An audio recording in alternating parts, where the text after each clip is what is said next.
Good morning, everybody. Can you hear us fine here? Somebody give me a thumbs up, John. Thank you. Yep, I can hear you. Yeah, you guys can hear me. Yeah. I don't know why you guys are sitting in your offices instead of driving this blustery weather. I mean, it's great out there. It's actually not bad here. It's just windy, but I'm sure it changes everywhere. Well, you know how South Park is when it gets windy and there's snow on the ground. Oh, there's two guys sitting here from there, Dick. I mean, I don't know what your problem was. They don't drive through Jefferson. No, We got a new interstate all the way to Fremont County now. yeah. Yeah. Well, good morning, everybody. I'm gonna go ahead and, call the meeting of the Central Front Range Transportation Planning Region to order. It's 10:01. Man, we have so many people online. I don't even know if I can do introductions. I guess we should try, because I think we have some new folks here too. I'll just start here in the room and then we'll try to go online and try to catch everybody real quick for quick introductions.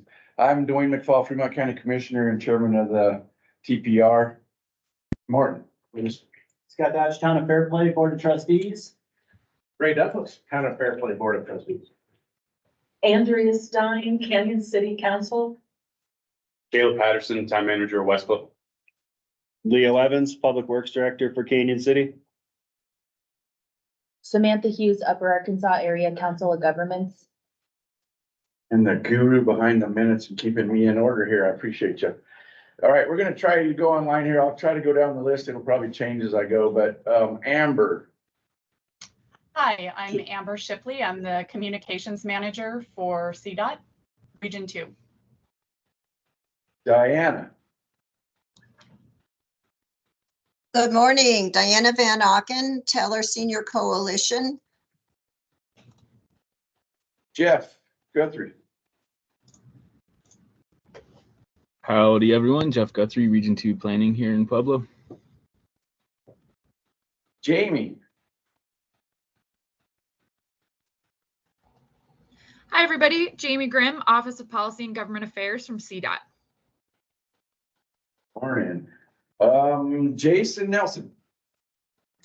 Good morning, everyone. Jason Nelson, CDOT Traffic. Morning, Jessica. Yes, good morning, Jessica Bechtel, PPACG Transportation Planner. Thanks. Morning, John Hall. John Hall, CDOT Region 2 North Program. KC. Casey Dykes, CDOT Region 2. Kathleen. Kathleen Collins, CDOT Statewide and Regional Planning. Lachelle. Good morning, Lachelle Davis, CDOT Region 2 Local Agency.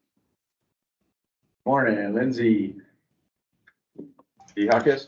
Good morning, Lindsay Hawkes, CDOT Region 2 Planning. Mike Davis. Mike Davis, CDOT Region 2 Maintenance, Park in Teller County. Morning, Mike. Pepper. Good morning, everyone. Pepper Whitliff, CDOT Traffic.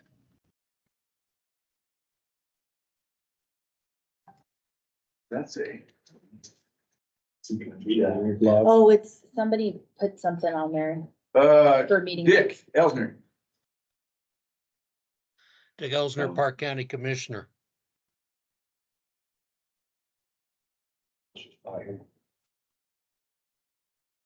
Rob. Right. Yep. Good morning, Rob Fry, CDOT Planning Environmental. Good morning, Ronnie. Good morning, Ronnie Gordon, Transportation Manager, Teller Senior Coalition. All right. Good morning. If I missed anybody, speak up. Laura Cruz, Mobility Coordinator for PPACG. Ted Schweitzer, Transportation Director, City of Cripple Creek. Good morning, Shane Franklin, Region 2 Director. I even saw Shane. I'm not sure where you guys are on the list. I don't know what happened. Oh, there's a Seymour. Courtney. Oh, that's a lot of people. Well, okay, Ted. missed you guys. Sorry about that. It's on there now. Yeah, we got everybody. Good morning. Glad everybody can make it. We'll start off with, the agenda, approval of the agenda. Is there, everybody get a chance to look at the agenda? Is there anything anybody needs to add, or we're not gonna take anything off? Anything anybody needs to add? Move to approve the agenda. I have a motion to approve the agenda. Is there a second? Moved and seconded. Is there any opposition to approval of the agenda? Okay, hearing none. We're on with the agenda then. Some of these are discussion items. We have talked about a little bit in the past, and trying to get things in order as far as the new Transportation Commission and what they're going to require on bylaws and everything else as far as the TPRs go. So Shane or anybody, if there's anything that you need to add to this when we get in there, feel free to just jump right in. We're looking back at the IGAs that we have. And we have, I'm just gonna read the counties off right now. Most of them were done in 2017, I think it was. We have Custer County, El Paso, Fremont Park, Teller County. We have Brookside, Canyon City, Cripple Creek, Fairplay, Florence, Rama, Victor, West Cliff. We're missing Alma, Calhoun, Gold Creek, Rockville, Silver Cliff, and Williamsburg. And I don't know if those towns still want to be part of the TPR or not. I don't know that anybody's reached out to them. I know we used to have some people from some of those places. We used to have people from Florence come too, and we haven't had anybody from Florence for a while. So we may have to compose a letter and send it out, get Sam to send it out to these cities, or yeah, they're all cities, and see if we can get some other interest in it. I don't know, Rob, do we, or Shane, do we need to, are those IGAs, they haven't changed, but since they were 2017, a couple of them are 2019. Do we need to renew those, or are those still sufficient? You know, I maybe defer to Jamie a little bit on what they discovered through the TPR study. They may need to be updated based off of what some of the changes of your bylaws have come in play, if there are changes in your bylaws. Jamie, do you want to add to that? Absolutely. So we are encouraging all of the TPRs to take a look at their IGAs. The majority of the IGAs are fine. We're just asking people to take a look back at them and make sure that they're still reflective of how the TPR functions, who is chair of the TPR. For example, one of the IGAs for another TPR, they have co-chairs, but the IGA does not outline the fact that co-chairs are allowed. Obviously, they're government, they're allowed to do what they would like, but just codifying things like that, like a chair is appropriate or co-chairs are appropriate. There's also the issue of a lot of, we're going to be encouraging everyone to update their bylaws, because now a transit provider is required to be a voting member. And we are encouraging folks to do that through the bylaws process, because if we add transit, if you chose to add transit agencies onto the IGA, it would have to go through the transit agency boards or whoever their governing entity was, and they would have to sign on to the IGA. And that just kind of adds another level of complications. So bylaws are much easier to change than IGAs are, because IGAs obviously have to be approved by everyone who signs on to it through their governing body, and that can be a bit of a process. I would encourage you to reach out to some of the communities that have not signed on to the IGA. I think this is a really good time for you guys to talk about what the TPR is, and also to get CDOT support. One of the things we did find during the study was CDOT, specifically the Office of Government Relations, has not done a great job in the past couple of years, decade, keeping new elected officials up to date of what a TPR is, what kind of value it offers, how CDOT can help them with the planning process in their region, and what we're here to answer questions on. So that is something that we are working on. She hasn't been able to join yet, but my counterpart for region, so I'm a local liaison and I have a counterpart who is doing We've split out the state. She is 1, 2, and regions 1, 2, and 3, and I have 4 and 5. Her name is Crystal, and she'll be joining at some point. And she'll be a really good point of contact for you guys for region 2. I tell you that because she and I will be working on doing CDOT 101s. So in terms of the IGA, I would encourage you to take a look at them and maybe update them and get new signatories on them. And then bylaws, I'd encourage you to look at those. However, you guys are a regional planning council, so you are your own government. So it is up to you at the end of the day if you would like to update your IGA and bylaws. Your IGA just must include several things that are statutorily required. And as I recall, yours has all of those things. So you should be good there. Okay, Dick. Elsner. Oh, sorry. Let's see what Elsner needs. Yeah. Yeah. One thing we need to look at in the bylaws, we're looking at it now as part of PPACG and the MPO. One of the suggestions that came out of the study is that a jurisdiction could not have 2 people on stack like we can, because we have the MPO, which is part of the PPACG. So we need to figure out how we can approach that to where, if you take a look at Teller County is part of the MPO, and they're part of the TPR. So if theoretically they could have both stack representatives, and that's what we're trying to figure out, is how can we do bylaws between 2 different organizations that address that issue.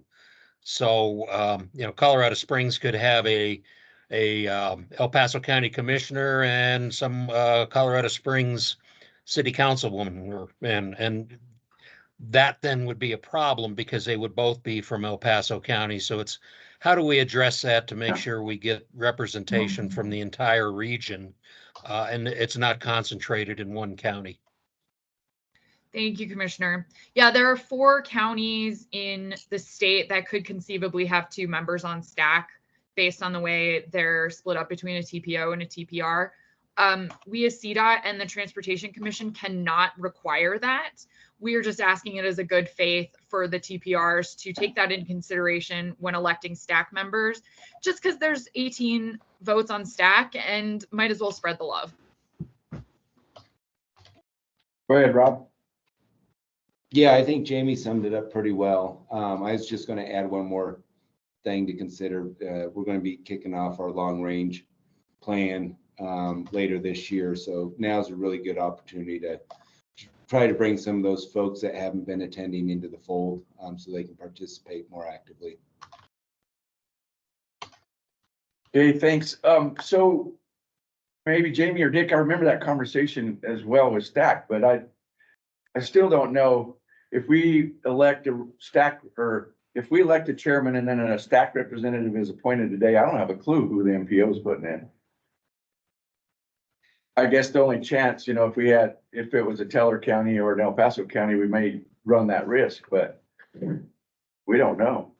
Yeah, and that's oh, sorry, Commissioner. Well, I was going to say, and that's what we're trying to figure out how to address. We've got a bylaws meeting for PPACG coming up that's going to address it from the MPO side. We think Holly Williams and I are on that the committee to look at the bylaws to try to figure out how we do that. It is going to be interesting trying to figure out just how we make that happen.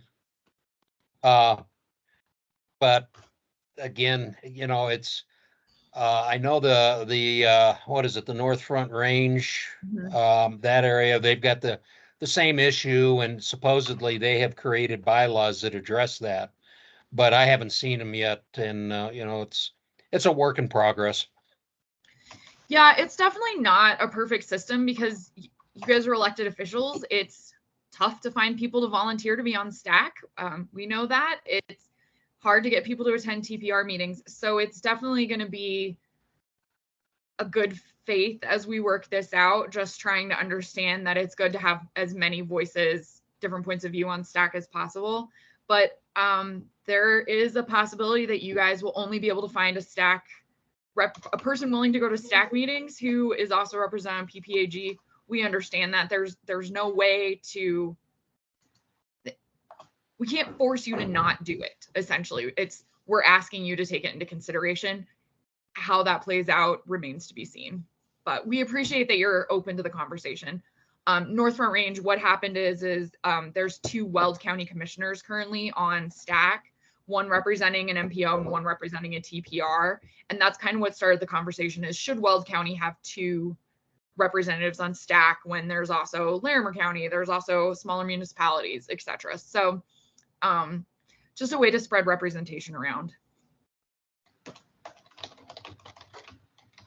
Okay, so that we kind of have 2 conversations going. We need to work on the IGAs, which is a good idea to try to get out to these other communities that aren't involved. But the bylaws is the next thing on the agenda, which we're also talking about. As I read through them, I don't see a whole lot that we need to change in there, except maybe what you said about the transportation provider. And I don't know what that needs to really include. And then,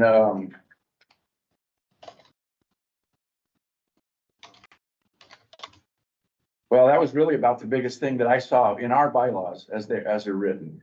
So yeah, so the statute 1101 requires, 1101 was sure a fun one that just kept finding things in. So it requires that each TPR identify an active transit agency that provides transit as a voting member on the TPR. So if there's a place like Intermountain TPR that has multiple transit providers, it's up to the transit providers to choose the person who will vote on their behalf.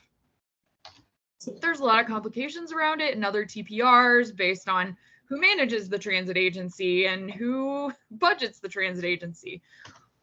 For you guys, I'm hoping it's going to be a slightly easier conversation because you don't have many transit providers in Central Front Range.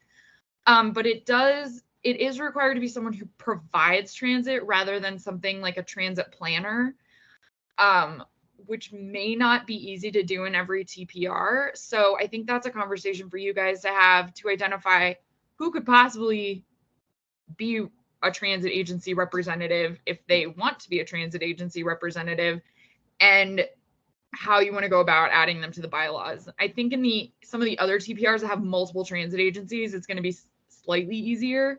But I know you guys have some challenges with transit representation attending. Go ahead. Could it be one of the local towns such as Cripple Creek? I know we have Ted Schweitzer on here, and then also the town of Fairplay. We just got the buses from Cripple Creek that we're hoping to get into service this next year. Could it be the town? Somebody from the town? Yeah, Okay. I think so. If that's something you guys are comfortable with, one of the challenges that we've run into in another place is if, like, say, I don't know how the funding works, but say Cripple Creek, I'm guessing the transit is managed by the city council. Right. Might be a challenge if the mayor is on the TPR and then the Cripple Creek transit provider is on and they are maybe not voting together, or something like that could cause tension. And that's, I think, an unintended consequence of the legislation that no one realized was going to happen. So that's another thing I think all the TPRs are going to have to work through and think about in terms of what transit agency is representing. If you think everybody's going to be copacetic and on the same page for the pretty much, then I think it's hopefully not a conversation you guys need to have. It's going to be an issue in Mason County. We have enough trouble finding people to attend and be a part of this TPR as it is. So we got to wear a lot of hats sometimes. Yeah, I'm sorry about that. We would have 4 transportation and in there, well, Fremont Transit, Fairplay, Cripple Creek, well, maybe just 3. Or is there a Teller County one as well? Or is it just Cripple Creek? Teller Senior Coalition. Teller Senior Coalition. Okay, thank you. That's what I was going to say. It also could be senior coalitions or VA groups, anyone that provides anything that falls under the FTA definition of transit. I know, I think that's going to be a real struggle for a lot of the TPRs, and thank you, state legislature. So I guess the best idea then would be to formulate a letter to send out to those potential transit partners and see if there's any interest, I guess. Yeah, and then if there's 4 of them, they would identify who they would like to be the transit vote. And it's going to be really important as we move into the 10-year plan or into the long range planning. Now that the state legislature has put such a huge emphasis on transit, there's going to be probably more money going into that. And so having the transit voice is something that they really want to have at the table. But only one. Right.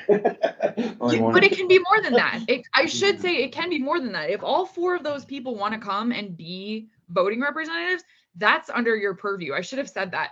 It's just required that you have one. So, okay, required one minimum, but no maximum. Yep.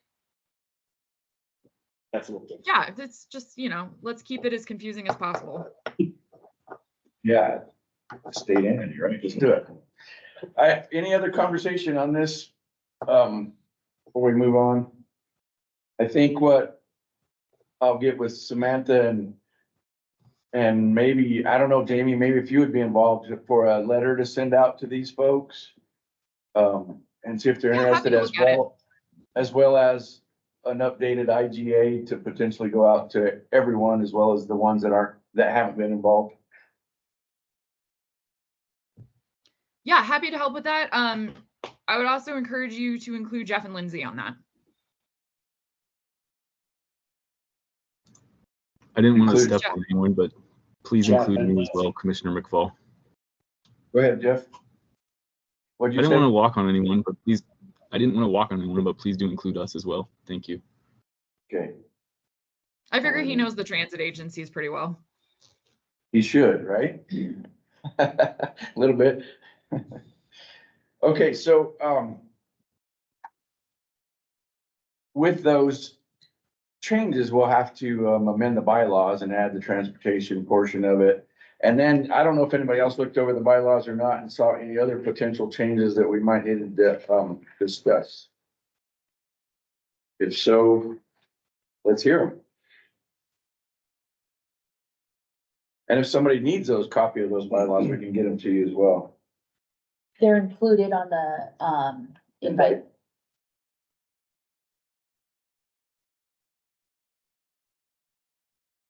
Okay, so I'll work with Samantha and those other folks and we'll get something going and let everybody know how we do, and we'll talk about this at the next meeting and hopefully finalize it and go from there. According to the bylaws, we're supposed to have an election yearly, and I don't think we've done that. So it's time that we do an election, probably for a couple of years, I'm guessing. For chairman of this TPR, who can either also be the stack representative according to our bylaws or designate a stack representative, which currently I am the chair and Dick Elsner is the stack designated representative, with me being the alternate.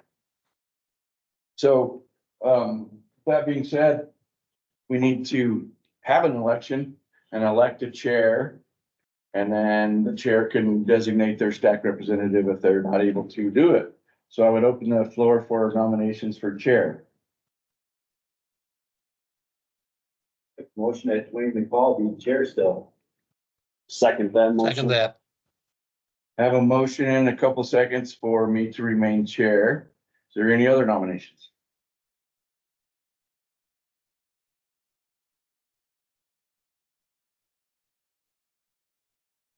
Hearing none, I'd entertain a motion to approve me by acclamation to chair the TPR once again. I'll make that motion. So moved. It's been moved and seconded. Is there any objection to that? Okay, hearing none. Guess I'm chair again. Thanks. And I will, just so it's public record right now, I will once again designate Dick Elsner as the stack representative, and I will be the alternate. And Dick didn't hide his head, so I guess that's all good. No, I enjoy being stack representative. It'd be nice if someone else other than just you, Dwayne, would be interested in being an alternate, because it'd be nice to have someone else start learning everything about stack. So we have a little bigger group. Yeah, that is true. And I think, I don't mean this in a bad way, but your days are numbered as well. So. My we'll need days are some- definitely numbered. I've got Yeah, 1 we year need left. He can't run again, so he'll be, done with his term as commissioner after this year. So if there's anybody else that is interested in that, you don't have to do it right now. Reach out to me and let me know if you're interested, and we can dang sure make that happen. I do appreciate Dick. He's able to make almost all of the meetings. When he can't, I fill in for him, and part of the time, both of us are on there. So it is good information for more than one person just to hear too, to relay back to the TPR.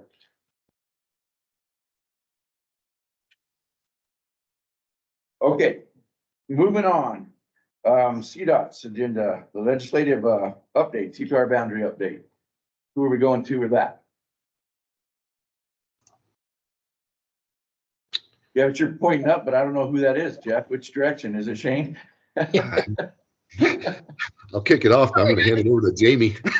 Hi, sorry. Can you all hear me?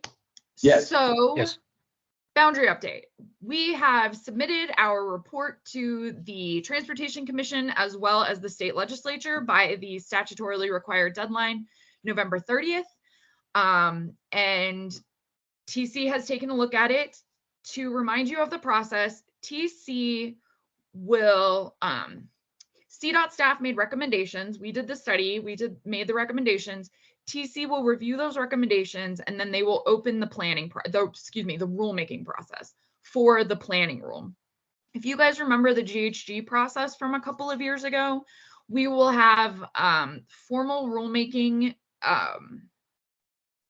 sessions. I think they're called sessions. So what will happen is the TC, we are asking them to open the rule next week during their January meeting. And then the rulemaking process takes about 4 to 6 months.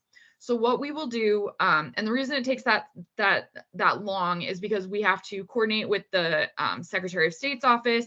It has to be publicly noticed. We have to make, we have to collect public comment, etc. So we will ask them to open the rule beginning. So then the rule will open at the end of January. I think January 31st it will open. And then we will start collecting public comment. We anticipate holding 2 rulemaking sessions where the public can come and make suggestions for the rule updates. We are waiting, we're going to request guidance from TC for that, of what they would like to see. For the GHG rulemaking, I think we did like 12 rulemaking sessions, and it was a lot. And so this is a much more narrow rule change. So hopefully we will not need to do that many.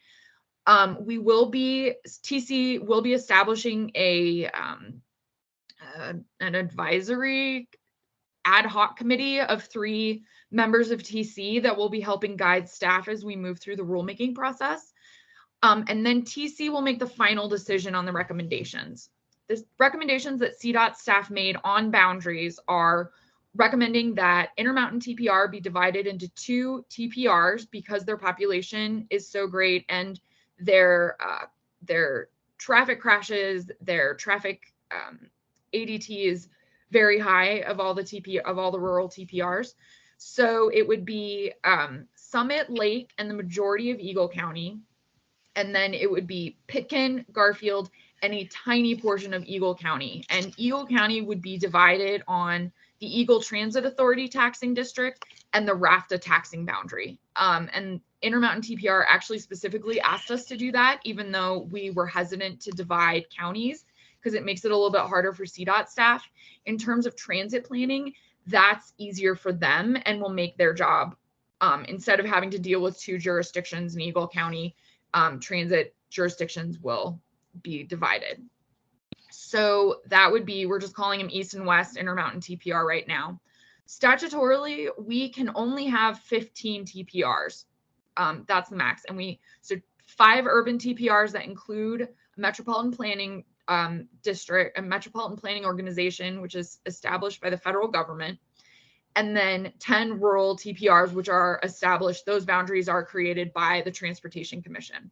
So If we're dividing in two, it means we need to consolidate somewhere to keep the number at 10. So we're recommending consolidating South Central TPR and Southeast TPR.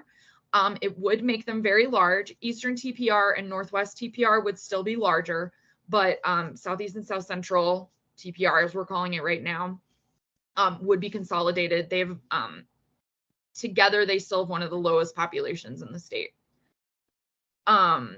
We will be taking comment on that. CDOT's recommendations, CDOT staff recommendations are not final. TC will be the ones that decide on the final boundaries. Did that make sense? Did I ramble? No, yeah, it made sense. I know there was a lot of pushback on the South Central one. I don't know that anybody over there was for it. So I know that was pretty contentious. The other one, not so much. They're not thrilled. And Intermountain TPR is divided on their support, which is really interesting. The communities that would become the Eastern Intermountain TPR, Summit Lake, they are supportive of the change, but Garfield and Pitkin are less happy with it, and Eagle's been pretty neutral. So we'll see what happens when it comes time for public comment and what the TC decides to do. I guess I was just glad they didn't mess with ours. So Didn't have much time to they very easily could have. Okay, any other discussion on that? We'll keep you updated on the rulemaking process. Okay, thanks, Jamie. Oh, and I just saw Commissioner Parsons joined. I think I saw her name. So she'll also, I'm here. Thank you, not Jamie. to put you on the spot, Commissioner, but she'll also probably be giving updates at the meetings. Yeah, did you have anything now, Commissioner? Go ahead. No, I don't have anything. Everything, Jamie covered it really well, so that she knows as much or more than I do. But I will say we've been, the commission, all the commissioners, everybody's been really listening and reading all the feedback that we've been getting from everybody listening. I don't, can't always attend the stack meetings, but I do listen to them after the fact. So, so just want everybody to know that we're paying close attention to all the feedback we're getting. So can you tell us a little bit about the CDOT, I mean, the Transportation Commission and their vote for the right-of-ways for broadband? I sure can. Yeah, I worked, I can tell you what I know, and from my perspective, kind of how that happened. Jamie may be able to say a bit more, but I am on the fiber committee, but as you know, it was like drinking from a fire hose, getting up to speed on the history of that issue. I know some people in this district, this is a big issue for them. So I've been contacted by some stakeholders about it. And it's my understanding that we were advised both in TC committee and then in just follow-up one-on-one discussions that I had with the Attorney General's office about that we are legally required to charge fair market value for use of those right-of-ways. And so over time, as you know, what CDOT is charging for those right-of-way fees has come down over 90%. So they are trying to get it down, and they used a lot of comparisons from other federal agencies on that. So some of the questions that I received, and then I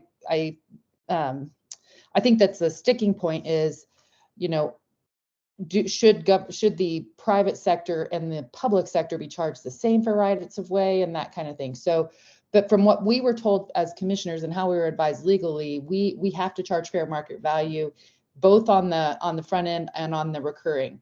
I do believe that several people who maybe disagree with that at the county level or other states like CCI may be taking this a legislative approach to take that on. But it was very difficult because we as commissioners felt like to move forward on this issue, we had to vote and approve the rates. But without doing this, we were just going to kick this can down the road, and it was holding up really valuable projects. So as commissioners, I don't think we were, because of the way we were being advised, I don't think we were going to get to a place where we were going to be able to not charge the fees just because legally we have to. So by moving forward on the rate vote, I believe that was the next step in moving this conversation. But I'm happy to answer any specific questions anybody has about this. So is that a final deal, or does it have to go to legislation still? No. So no, it's approved. The rate structure as it was presented to the commissioner was approved by the commission. But if any, I mean, I think the things that people may try to take I don't actually know specifically what they're going to go after legislatively, but I do think they may try to say, if it's a county, for example, is there a way for them to get it waived? I'm not sure. The thing that was helpful for me to understand was this is a secondary way for people to use the right of way. Municipalities, counties can still use an intergovernmental agreement, to move their projects forward. So this is a secondary avenue to get some of the broadband right of way projects started. So it's not the only way, which was helpful for me because I didn't have that history before I learned that piece. And we actually added a red line to that resolution to make sure that was very clear. Okay, thank you. Yeah, I know there was a lot of folks wishing that vote would be postponed for a while too, so you guys could get caught up on the history of it. But yeah, I think there was some of that, but I also do think if it had been postponed, there are projects that were being held up. So there was kind of a good side and a bad side. So I think this CDOT was staff and everybody working on the broadband side is going to track every one of these projects, all the feedback. They're going to report to us monthly on how it's going, what kind of feedback they're getting. So in some ways, I think moving the vote forward is going to potentially get us all to resolution faster than had we just kept postponing. So I hope that's the case, because we certainly want to see successful projects and get the broadband stuff moving for them. So. Okay, thank you. Is there any other questions for the commissioner?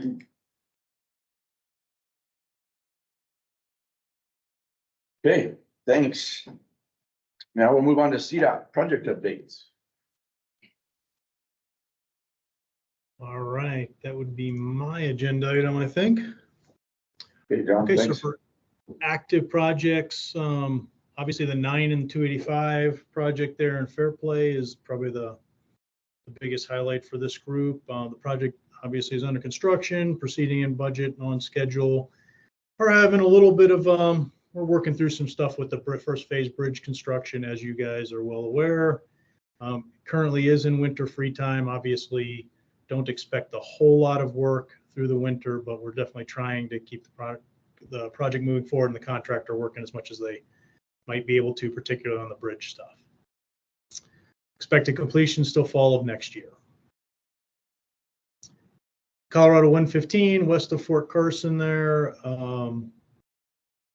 Pretty much in the same boat in terms of expected completion, fall 2024, still in the kind of winter free time phase, in the middle of some of the structures and other paving operations there. So that'll remain pretty stable as it looks right now through the, into the spring. Colorado 115 and US 50 interchange ramp improvements, specifically the roundabout that I think is a certain chair's favorite. So that project is awarded, and we are going to, thank you. We are going to be beginning construction here on that in the spring. So it just actually. Can I give everybody your cell phone number on that one, John? Yeah. Feel free. Can I ask you a question? Do the ramps and everything stay open during construction, or will the off ramps be closed essentially while they're getting rebuilt? There's not. It's phased, to stay open for any regular operations. Obviously, there could be some traffic switches and things like that, but there'll be no long-term closures on the ramps.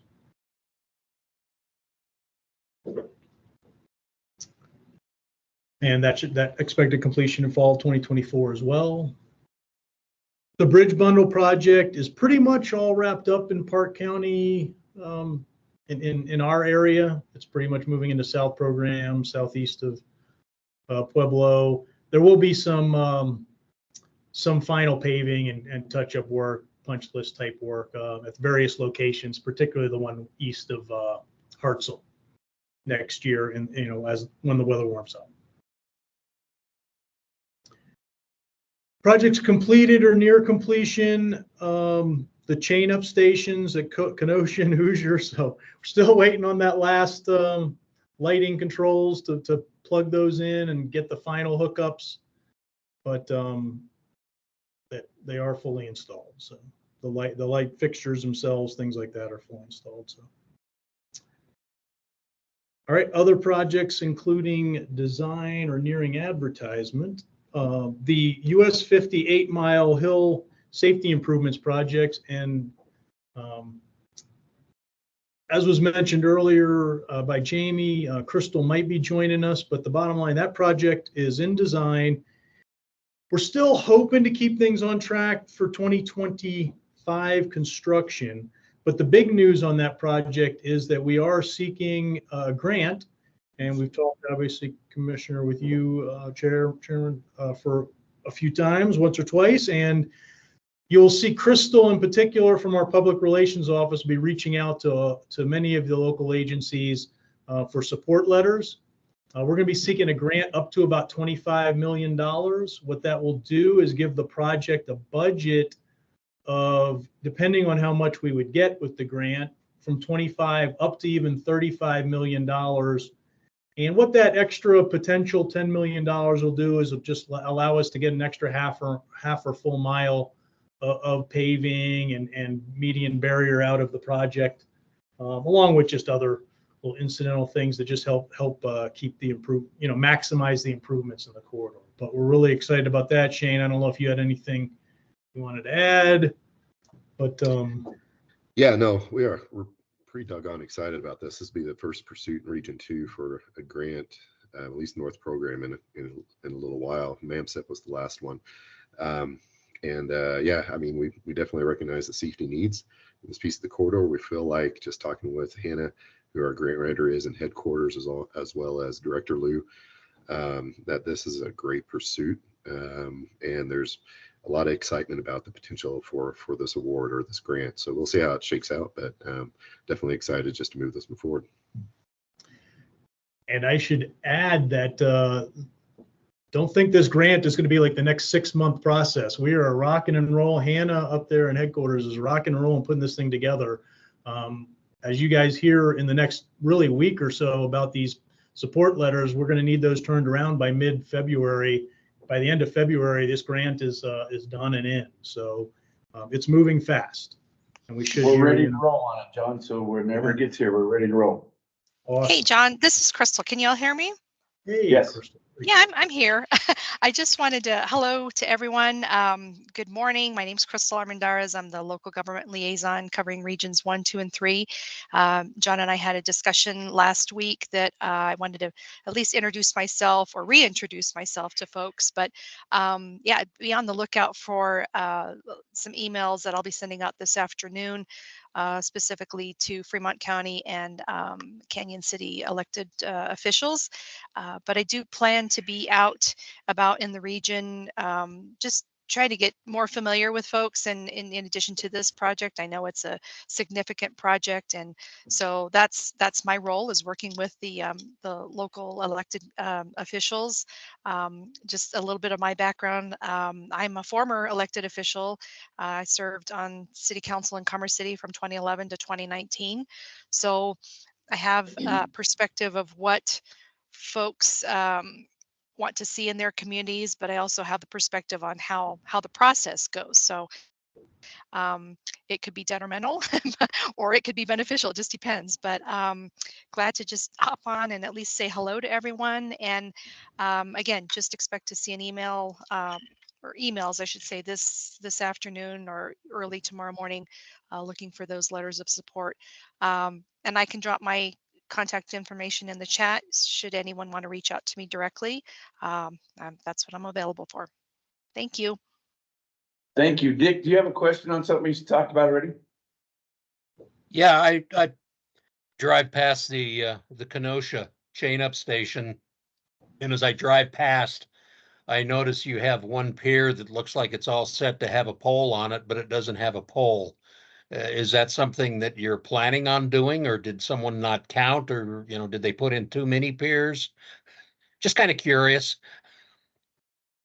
I don't know the answer to that off the top of my head. I can answer that. So Okay, one thanks, got man. damaged, one actually got hit. So they took that one and put it in Alma and ordered another one for that one. Okay. That's, I do this counting thing as I'm driving along through the canyon and go, oh, something's missing there. Thanks, Mike. Appreciate it. Yeah, and just to reiterate, Crystal, of course, is our in policy and government relations and local government liaison. So she's certainly not just involved in the grant writing or the grant support in our case, but also in just overall coordination with you all of you local agencies. So, all right. The next project I have on the list is Colorado 67D Woodland Park improvements. It's about a mile of improvements from 24 north. This is a 10-year capital plan project, and we're getting final clearances and hoping to advertise that here this month or early February at the latest, but it really is looking like this month should be good. We've been working with PPACG. It's technically in the PPACG boundary. Been working with them to make sure we're hopefully poised with funding, some funding contingencies to award that project rapidly after we get bids. Next project, US 50A east of Salida to Coaldale resurfacing project. We still have to get Transportation Commission approval, had to plus up the budget pretty significantly for award of this project. So this is, again, Coaldale out to basically Salida. Pretty much the last of those Arkansas corridor and the mountain corridor there resurfacing projects, and through Texas Creek and all. We've done a few of them over the last few years, and this is the third and kind of final one to get to the west boundary of the region. But it is looking positive to award. Should be hopefully just a technicality to get Transportation Commission approval. We have the funding laid out, and that will begin construction in the spring. John, doesn't that fall in two different regions anyway? Well, yes. It's a funny thing because it's mostly entirely the Region 5 maintenance boundary. So their forces maintain it, but the engineering boundary is mostly in Region 2, although we are crossing a little bit into the Region 5 engineering boundary as well, getting right up tucked in close to Salida. So that, but yes, that's a factual statement. And just a point, they are contributing to the funding of this project as well for their portion. Yes, absolutely. Thanks. And the final one I have in this group of projects, US 24G east of Woodman Road through Peyton resurfacing. So based on where we come in on bids and all, I mean, I'm gonna have a final discussion actually with Shane on Friday, but we didn't have enough bid savings and we didn't have any projects fall off that we couldn't award. So that 24 east, now we're talking about east of Colorado Springs, right? We're poised. We're kind of relooking at all the funding to make sure everything will be online to hopefully advertise that this coming fall, and for 2025 construction, that's the most likely scenario right now. All right, longer term projects of note, just to have on the radar, US 24A west of Woodland Park resurfacing, a 2025 10-year capital plan project, rural 10-year capital plan rural paving project.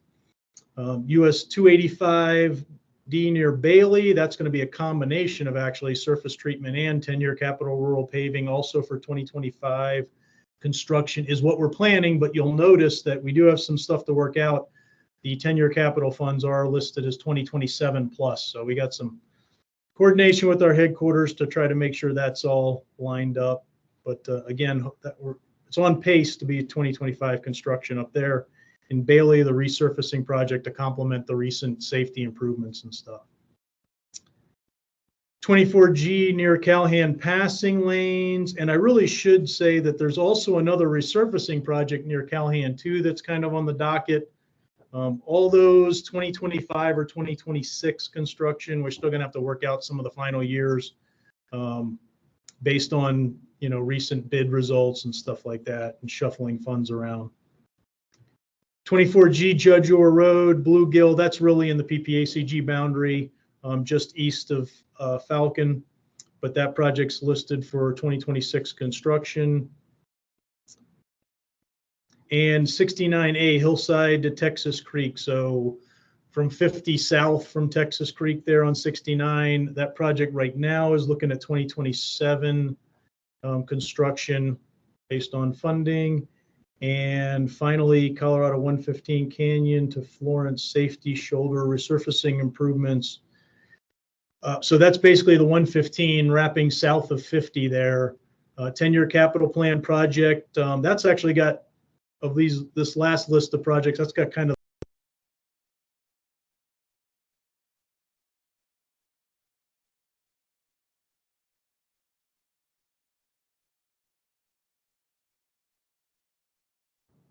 You muted yourself, You John. muted yourself. Hey, all, just real quick, we lost all our sound feed here in the room. We're trying to get it back up and running. We lost about the last minute and a half of John going through projects. So give us a second Can you guys while hear me now? Samantha tries to get back in. That's why they muted me. Huh. Well, I don't think they missed too much. This longer term stuff is pretty. It's mostly multiple years out, so I'm glad it's not my internet. Sometimes it's office internet. I do like hearing that 285 is maybe in 2025. Yeah, we're gonna do our best to push that. I know our maintenance forces would like to see that too. Yeah, it's spreading the peanut butter, right? It's yeah. Yeah. I mean, if they just give us more money. Yeah. Yeah. Well, you saw the stack discussion on the assets.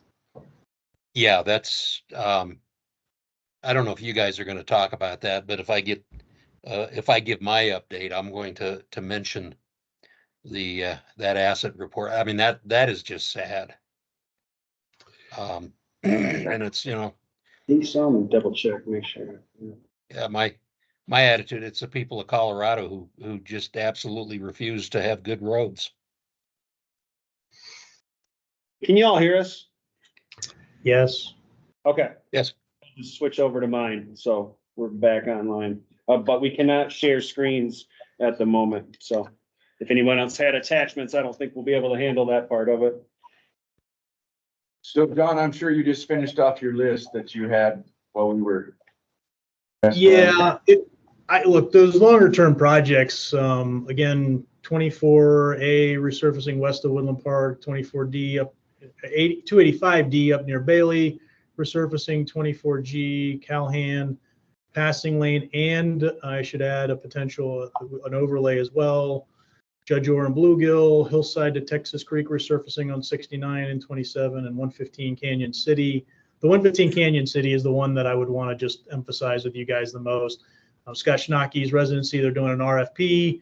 It should be kicking off design work this year. It's a 10-year capital plan project, 2027 plus, so it's not, imminent, but we'll hopefully have some exciting, interactions with you all in terms of, where we can put shoulders in, what safety improvements, looking at access control, all of those things in that corridor. So I expect a lot of increasing interaction with the communities and you all in that area. That's the 115, basically as it loops south of 50 from Canyon City and comes back around to Florence. So through Florence. The little death trail between Canyon and Florence. Yeah, that'll be an exciting one too. So I think you'll get some great feedback from anybody you talk to. Yeah, or feedback anyways, but no, yeah, feedback nonetheless. No, it will be great. I'm sure we're excited to kick that off. Thank you. Not as much as I'll get for that roundabout at 115 and 50. But anyway, any questions for John?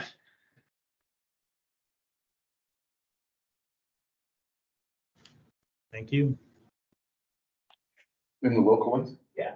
That's where we're at now, local projects. Go ahead and start. Right. Hey, John, Shane and Jason, Scott Dodge, Town of Fairplay. Janelle Shaka wanted me to pass a few things along regarding the projects going on at 285 and 9.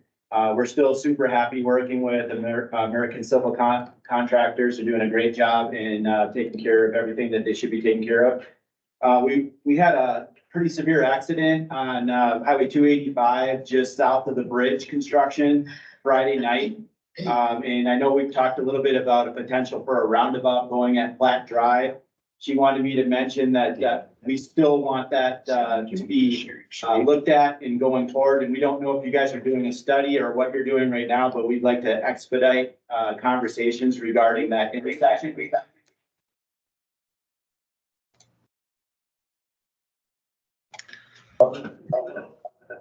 I think we're back.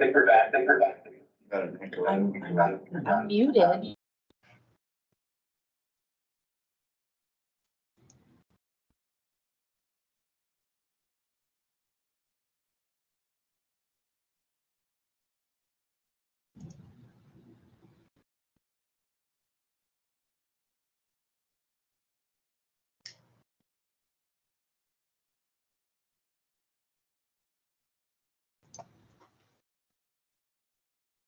Do we lose all them again?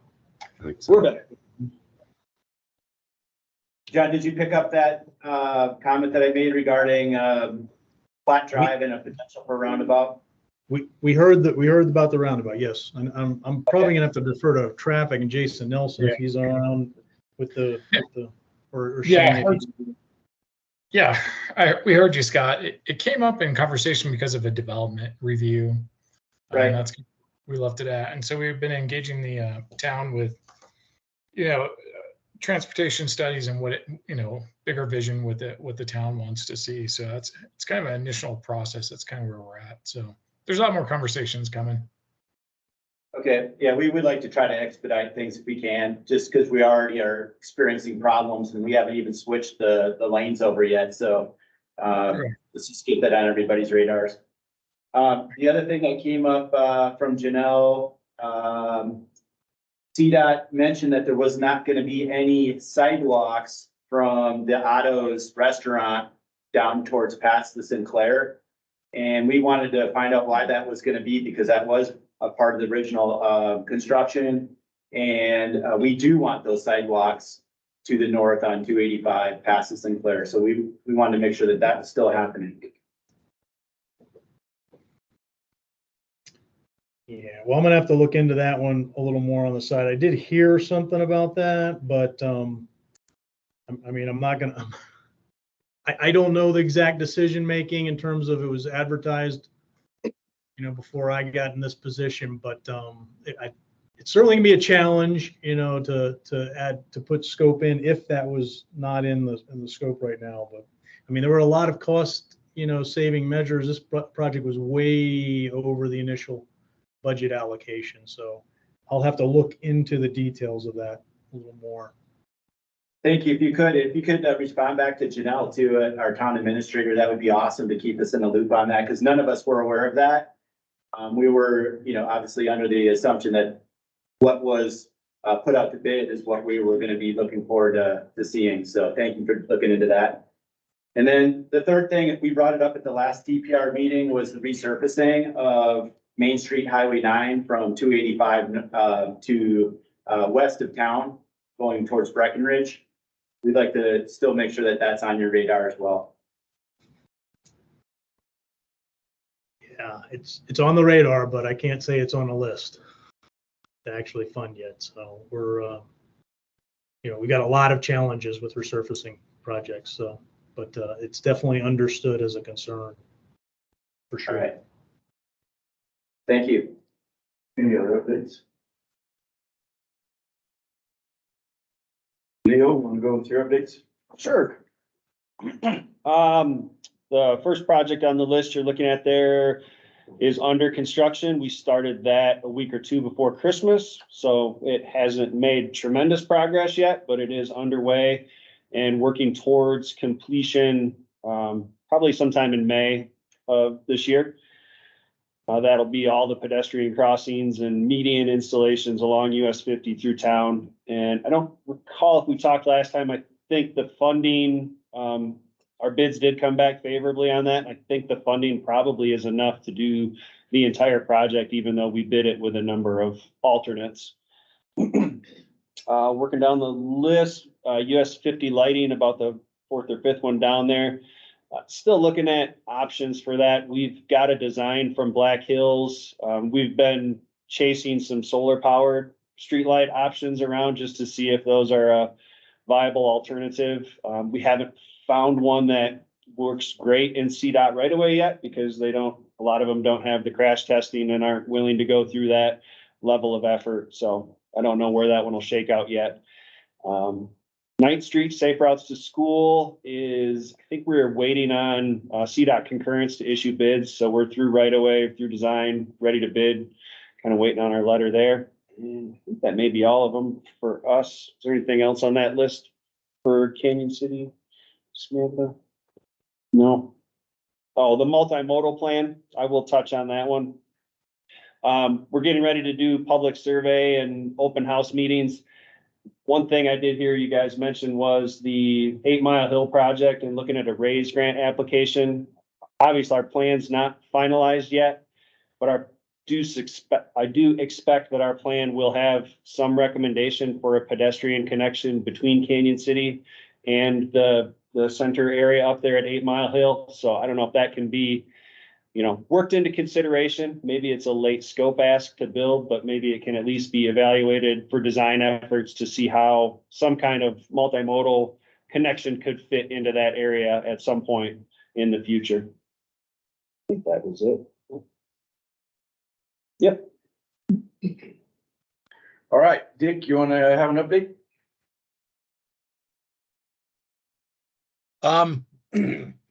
Most of what went on in STAC, I think you're hearing today. One of the biggest things that they talked about was asset management and, where Colorado stands in relation to the rest of the country. And it's pretty sad. When you get into interstate, we don't have any interstates well, we do have some in our region, but you take a look, Colorado ranks 47th in the condition of our interstate highway system. 3.9% is considered poor. If that goes up to 5%, we end up with some real issues because we lose some of the control over the money. CDOT's aware of it. They're trying to figure out how to get that up, but we're pretty poor there. Things are a little bit better when you get into bridge deck. We're right in the middle of the pack, so we've made some improvements there. But, most of the issues we have, I think, in Colorado are lack of funding to maintain the system the way it needs to be maintained. And there are a lot of areas that in our area that I'm concerned about. We haven't had any issues on on Hoosier Pass with the slide, but I'm not convinced that it's been fixed yet. So, other than that, everything you're hearing today is basically what was presented at STAC. All right, thanks, Dick. How about Cripple Creek for the coalition?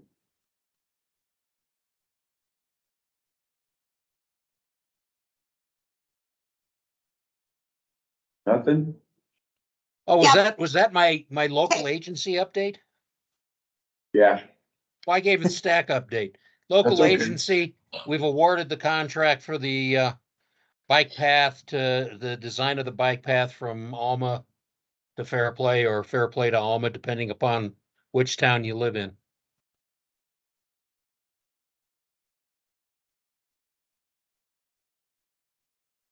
All right, thanks, Dick. Cripple Creek, you guys have anything? This Diana from Teller Senior Coalition. And I'm the Director of Transportation, and I just wanted to give an update on our transportation services. We do provide transportation for anyone 18 plus years of age, so we're not just senior transportation.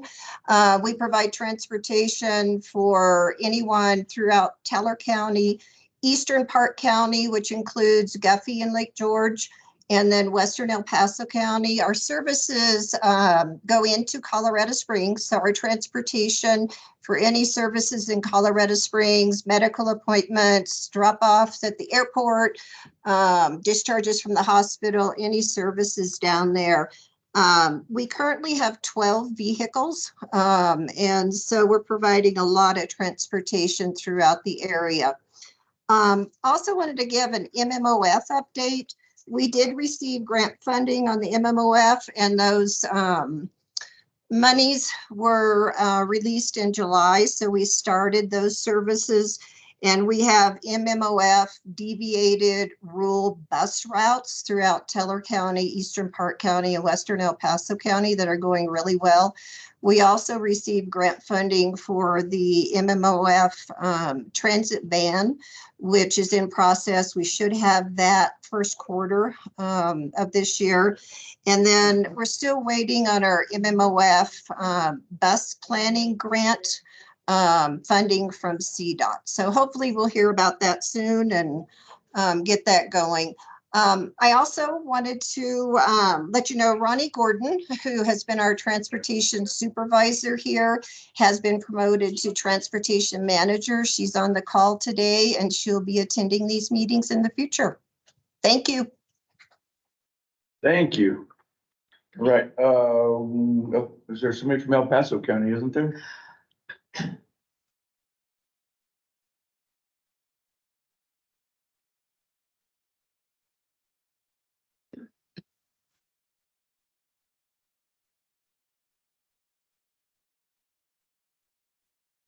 All right, anybody else have a local update?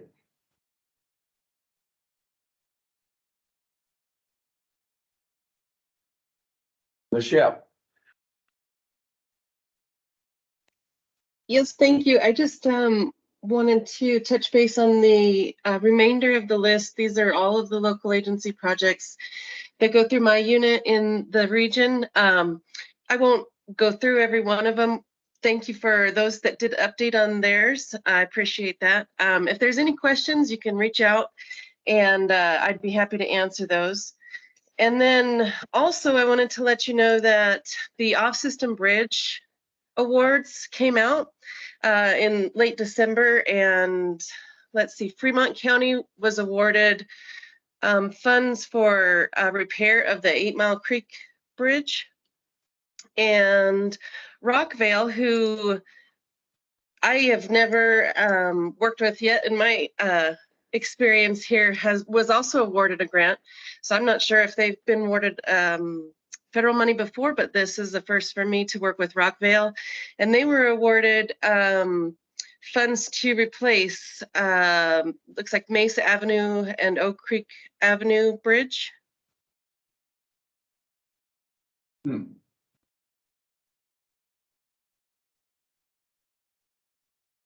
Yeah, we appreciate the one in Fremont County. It's up in Phantom Canyon, so good assistance, yeah.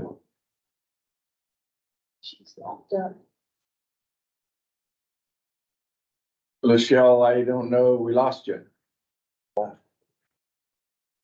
Got kicked out. It's done. Shut him out.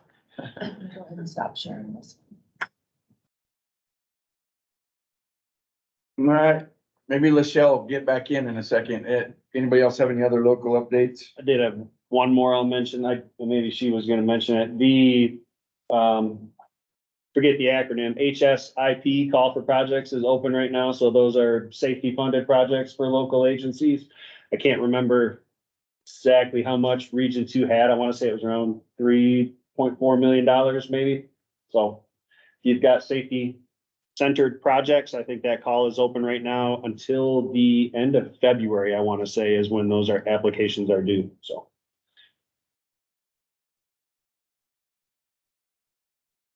All right, we'll move on to maintenance updates.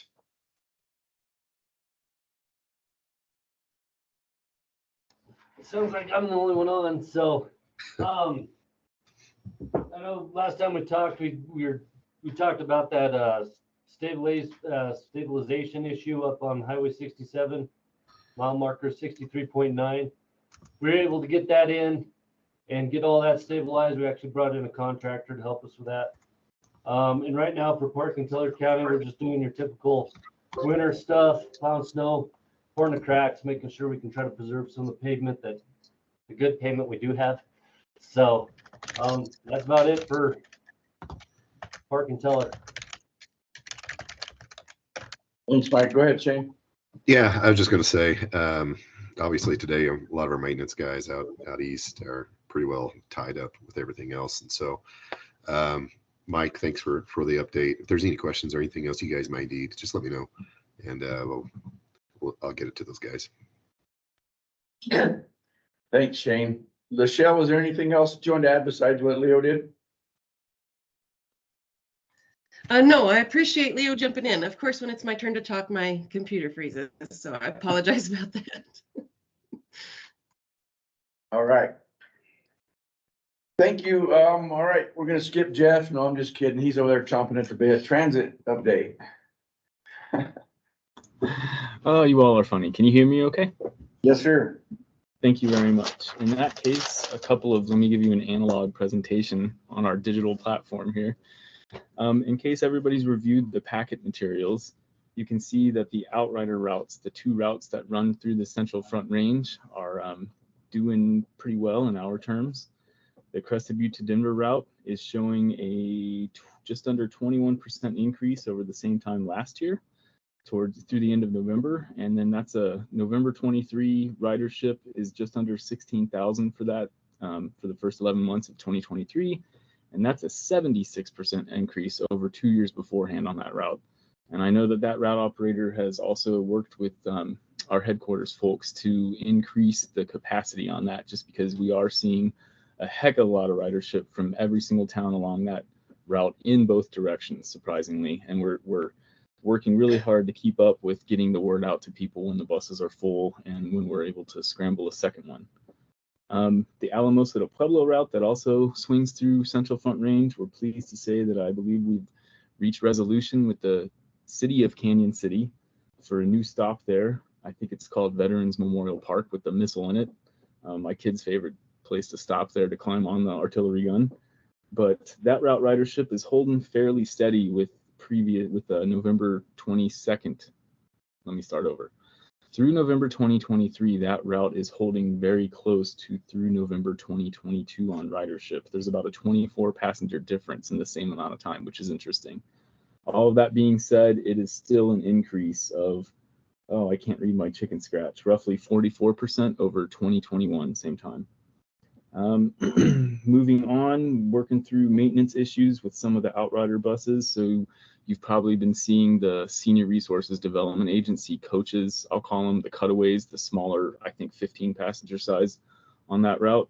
A couple of engine overhauls on the bigger buses that we're working through, and finding qualified operators to do, not operators, but maintenance places to do that heavy duty maintenance. Just before Christmas, traveled up to Fairplay to meet with Janelle and Tom Flannery, the town's grant manager, I'll call him, to walk them through hopefully being ready to apply in the upcoming consolidated call for capital projects, apply for a new transit storage facility there in the town, since we just heard earlier in the conversation that the town is now starting up its own intra-town transit route. So that's pretty exciting. And I'm also pleased to say that this past week, we interviewed a couple of qualified candidates for my old transit liaison position. So I have head scratching and decision making to do today, but I'm pretty excited about this. So hopefully I have good news for you next time around. And if there's any questions, fire away, please. Any questions for Jeff?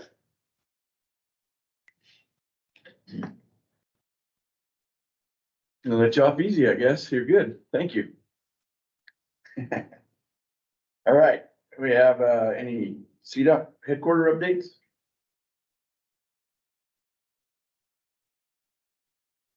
You're muted, Kathleen. Can you hear me now? Yes, ma'am. Great. So I'm Kathleen Collins, and I am the Central Front Range TPR Planning Liaison from the statewide and regional planning unit at CDOT. And it looks like a lot of folks already covered the STAC updates, but there are a couple items I wanted to mention from STAC. Herman gave a report of what's going on at the TC, and also Commissioner Parsons can jump in, but I just wanted to mention a couple things that Herman mentioned, which was the Bridge and Tunnel Enterprise. They're working on a bonding program to fund some of the major projects, such as Floyd Hill and I-270 with those funds. And so they're hoping to get that approved this month. Another item that was covered both at STAC and will be at TC is the 2050 statewide transportation plan that is going to kick off sometime this year, and to prepare the STAC and the TC for their participation. And eventually we'll be reaching out to you as well once more is nailed down. Planning 101 presentation was given. And what I'll do is I'll provide you a link to the STAC packet so you can delve into any of these topics that I mentioned or anyone else mentioned, so that you can get more details.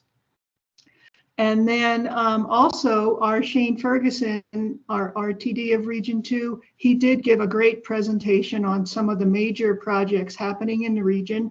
And there's a presentation on that in the packet as well. Even though you're getting an update of your more local projects, there's a lot going on at Region 2. Let's see.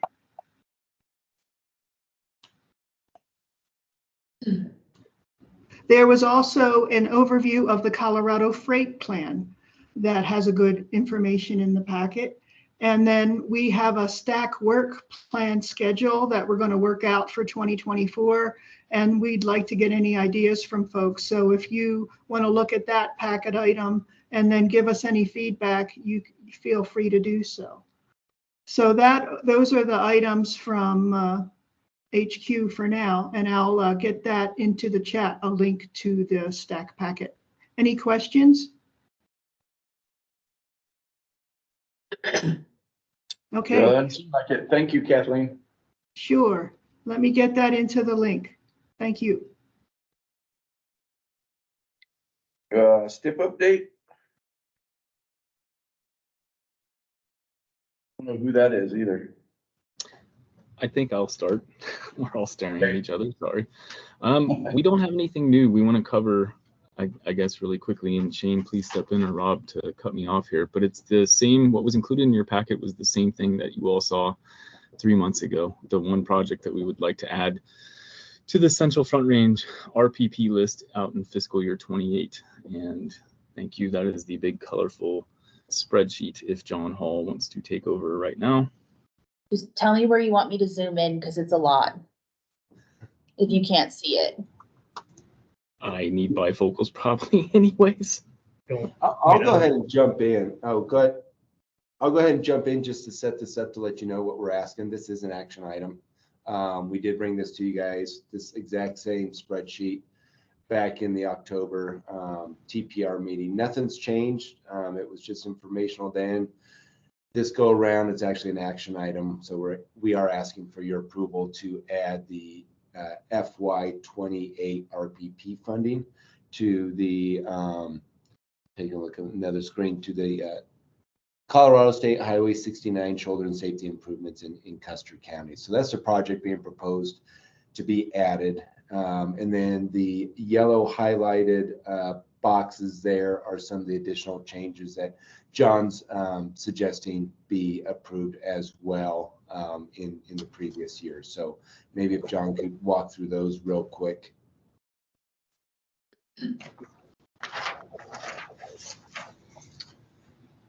Yeah, the 69 one is it's just it's been a planned project. It is, I'm verifying right now if I can confirm it. But basically this is 400,000 design money, seed money.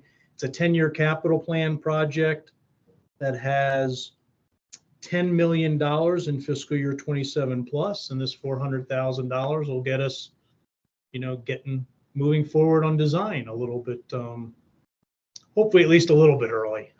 We don't anticipate that the construction funds to be available right in 27 either. It's probably going to be 29, 30, 31, something like that. So looks like Shane actually say something to you. Yeah, just real quick, just to kind of remind you guys kind of what this corridor and some of the other corridors when we're talking about some of these shoulder and safety improvements. When we went through the 10-year plan, the last go around, we had 69, I believe 24, and I believe we had maybe another corridor or two where we identified about $10 million. Hey, we want to do improvements along these corridors. We don't want to, you know, we know there's some safety concerns. We don't have it completely defined. But this is what we're pursuing here on 69 at this time. Is, you know, part of it's going to go through that corridor, identify issues and concerns along that corridor, see if shoulder improvements can help with some of that. You know, there's going to be a number of items that we could consider, but I just wanted to remind you and reset the stage on, you know, what this particular project and some of the other corridors that we have that are a little bit, I don't want to say undefined, but we called them shoulder and safety improvements, and that was the gist and the background on these. Yeah, and I'll just reiterate, Shane, and one of them is the 115 project that we mentioned earlier, which is going to be linked with a rural paving project, and one of them is on 24 as well, which is also a project that list that you guys have. So if you flip over to the other one, is it Samantha driving the show? And probably just zoom down to kind of center of mass, slightly right bottom. Yeah, Is my mouse anywhere close? Yeah, just right centered on your mouse. I mean, you can see the 400,000 line there. Everything else is pre-planned projects that are already on the radar, already been tipped and stipped.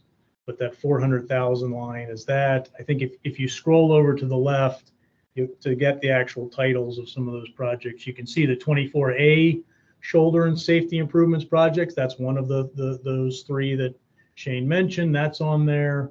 You can see the 115 shoulder and safety projects, you know, listed. So again, if you scroll back over to the right, you'll see with, you know, the lines where those projects, they all have some funding. So what we're doing here is we're applying funds to those projects, those 10-year capital projects that can be really used flexibly, most importantly, to get us going on design.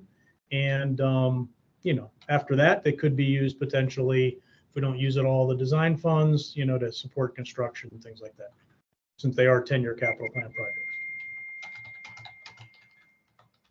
All right, so I need to get clarification here. You're asking for approval for FY28 for 115, 24, and 69?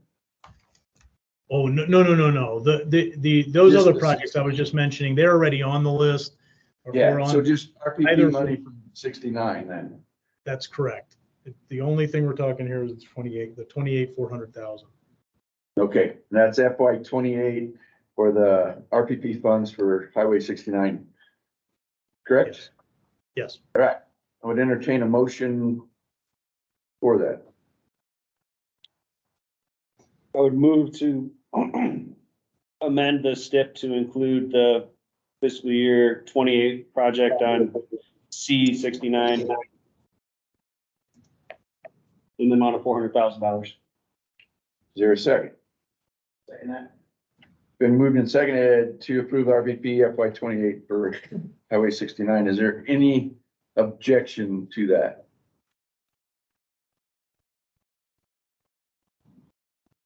Okay, hearing none. It is approved. Real quick, Commissioner, just, so that's great. Thank you. Just there's one final step with this. It's kind of like our 10-year plan process, but condensed annually. So first or second week in February, we're going to need to have a quick joint TPR MPO meeting just to put all 5 of our planning areas list of projects together and have you guys finally approve that. So Lindsay's going to be working with y'all to set up we're going to set it up for about an hour-long meeting. I do not think it's going to take that long. It'll probably only take, I'm guessing it can take as long as it needs to, but I'm guessing it's probably only a 10 or 15-minute meeting for that portion of it because you guys have already approved your portion. But we'll set it up for an hour, and then if there's additional items that come up that impact all of the TPRs and NPO areas, we can hold some time for that as well. So just want to give you a heads up. It won't be the entire TPR. It'll be yourself and probably Commissioner Elsner as well that'll be invited. Right, okay. All right, Thank thank you. All right, anything else with STIP then? Nothing else? All right, good, Jeff, thank you. We kind of already had a TC update, but is there anything else update from the TC that we didn't cover?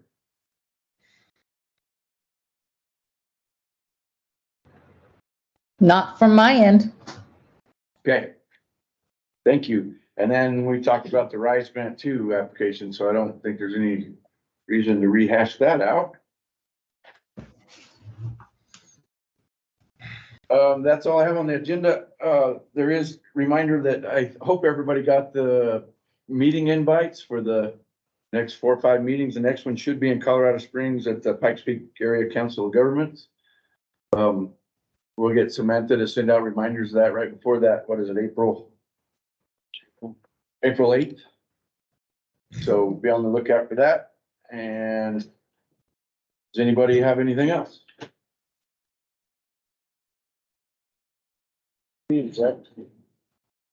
No hands up? Well, those of you in the blizzards, be safe, and everybody else be safe out there too. And I guess we'll adjourn the meeting. Thank you. Thank you. Thank you all. 6.